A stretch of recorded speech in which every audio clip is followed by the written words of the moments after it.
Makanya kalau Anda berjamaah, dengarkan baik-baik. Ya, bahwa sholat berjamaah itu akan menambal ketidakhusyuan dari sholat-sholat yang lain. Ini mujbir bainal hadirin minas sholat fil khusyuk, akan menambal daripada yang hadir daripada sholatnya di dalam kehusyuan. Allahu Akbar, saya khusyuk 20%, di belakangku khusyuk 40%, sampingnya 60%, sampingnya 55%, sampingnya 25%. Tapi apa yang terjadi? Satu masjid atau satu ruangan yang khusyuk, satu ruangan yang berjamaah, walaupun minimal 2 orang, semua dimaafkan ketidakhusyuannya oleh Allah. Dinyatakan khusyuk 100% oleh Allah. Berkat apa? Berkat berjamaah. Tapi jangan coba-coba, oh kalau begitu tidak perlu khusyuk, yang penting berjamaah. Oh lain lagi tuh. Ini maksudnya berusaha khusyuk semampu mungkin, adapun kekurangan Anda dimaafkan berkat berjamaah, berkat berjamaah. Jadi jangan lalu ya, manfaatkan itu sholat berjamaah. Selain daripada itu juga mengandung pahala yang dilipat gandakan oleh Allah Subhanahu wa taala. Dengarkan baik-baik hadis Nabi sallallahu alaihi wasallam. Ini hadis diriwayatkan oleh Imam Bukhari. Qala Nabi sallallahu alaihi wasallam, salatul jamaah afdalu min salatil fardhi bi 27 darajat. Muttafaq alaih. Riwayat Bukhari dan Muslim. Muttafaq alaih.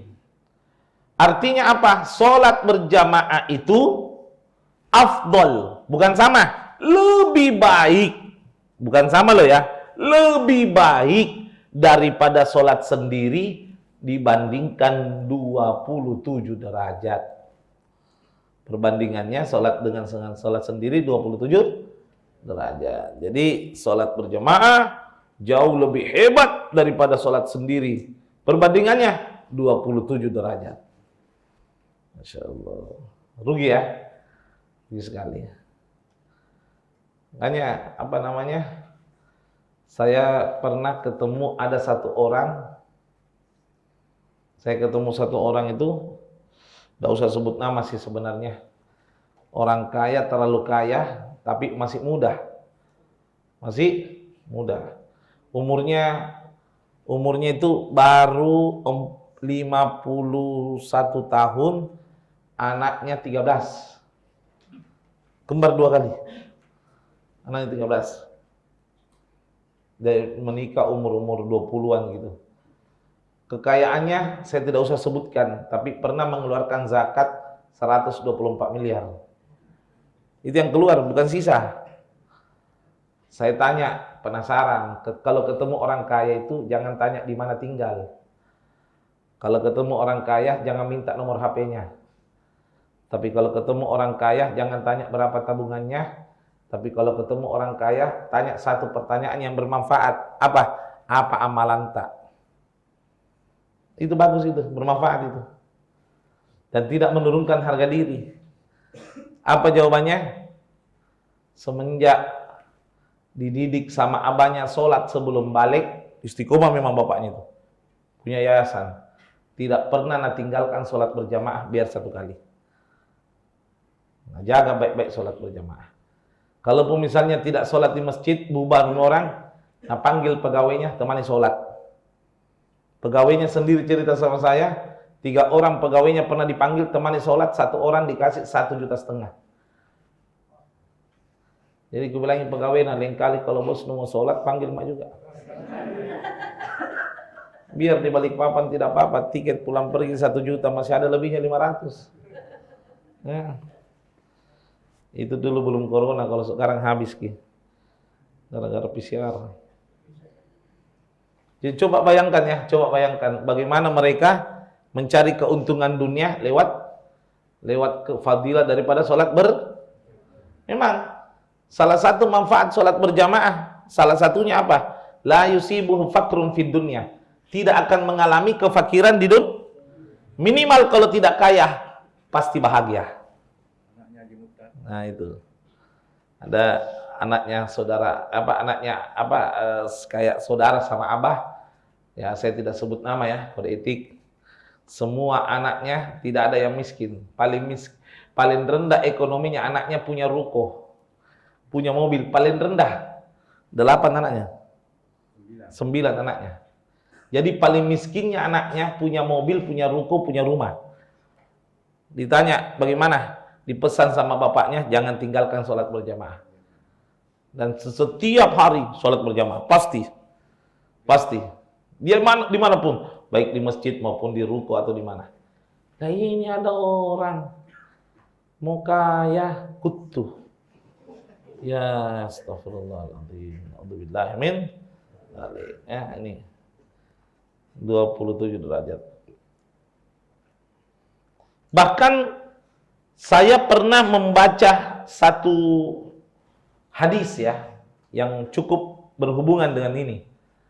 Salatul jamaah afdalu min salati munfaridan fi baitihi.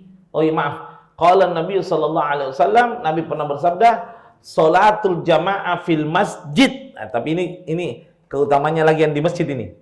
Salatul jamaah fil masjid afdalu min salati munfaridan fi baitihi arba'ina sanah.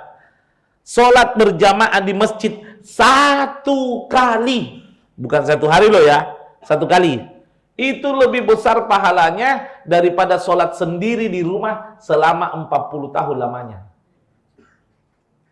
Jadi kalau ada orang sholat 40 tahun lamanya di rumah ini, luar biasa 40 tahun nih.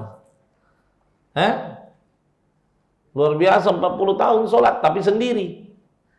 Ada satu orang pergi ke masjid berjamaah, sudah 1 kali berjamaah di masjid mengalahkan tadi yang 40 tahun. Masya Allah. Nah, tapi ingat, yang ke masjid itu tidak sama semua pahalanya. Yang ke masjid itu, Anda lihat berapa orang ke masjid itu, tidak sama pahalanya. Ada berbeda-beda pahalanya. Ada karena jaraknya dekat, ada karena jaraknya juga jauh. Ada karena yang cepat datang, ada karena yang lambat itu. Dilihat itu. Ada yang karena gampang datang, ada yang karena susah datang. Ada kan itu, yang gampang datang siapa? Motornya parkir. Ada yang susah pakai tongkat misalnya. Beda-beda itu. Al-ajru bi qadri ta'ab, pahala itu tergantung capeknya seseorang. Ya. Nabi sallallahu alaihi wasallam bersabda, "Inna a'dhaman nas ajran fi shalah ay ab'aduhum ilaiha masyah." Mamsyah.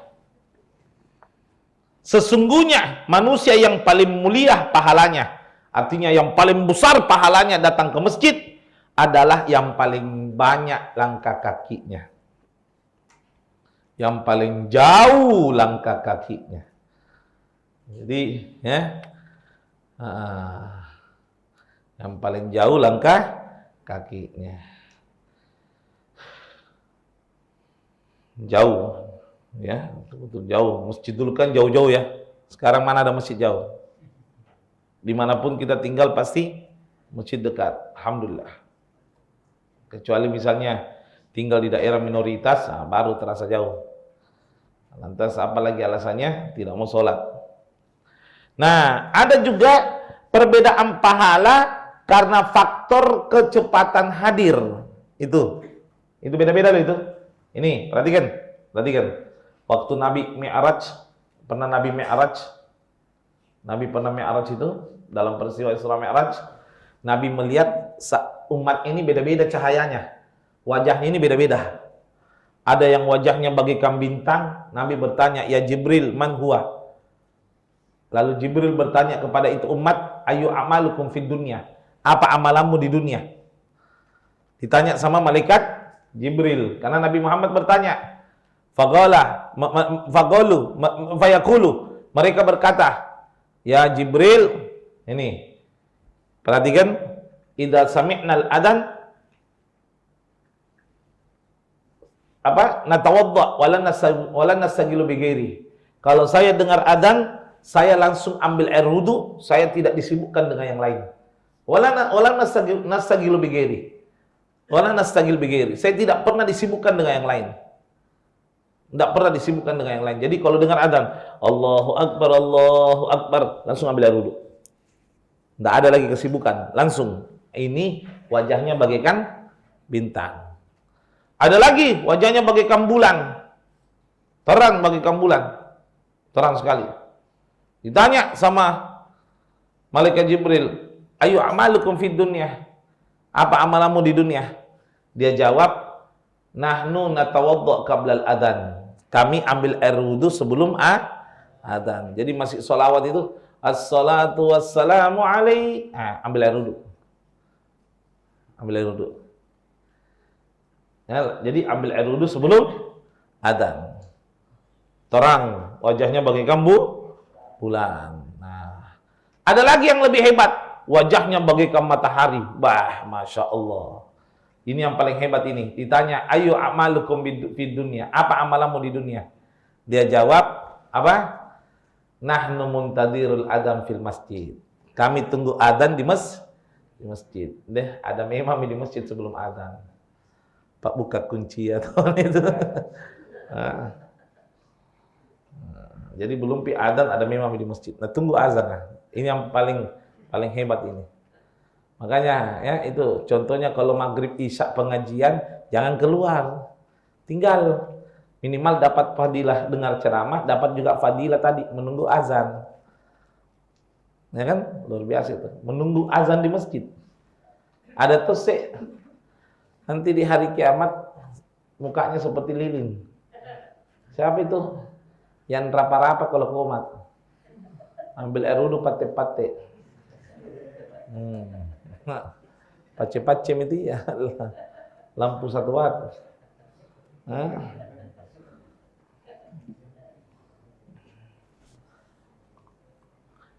Apa kata istrinya Rasulullah Sayyidatuna Aisyah? Saya belum pernah dicuekin sama suamiku seperti seolah-olah saya musuhnya. Bayangkan loh itu Nabi. Nah, cuekin istrinya seolah-olah itu musuhnya. Kenapa? Ketika saya bicara dengan Nabi lalu azan, Nabi langsung pamit dan berpaling dariku seolah-olah saya ini musuhnya. Nah, abaikan. Artinya tidak ada mantung. Tidak mau berhubungan dengan makhluk kalau azan itu. Siapakah dia? Nabi Muhammad SAW. Luar biasa ya. Allah, betul-betul. Karena memang azan itu bukan panggilan manusia, panggilan Allah. Suaranya manusia, tapi panggilannya siapa? Panggilannya Allah Jalla Jalaluh. Panggilannya Allah Jalla Jalaluh. Mudah-mudahan ya kita bisa dapat manfaatnya. Insyaallah.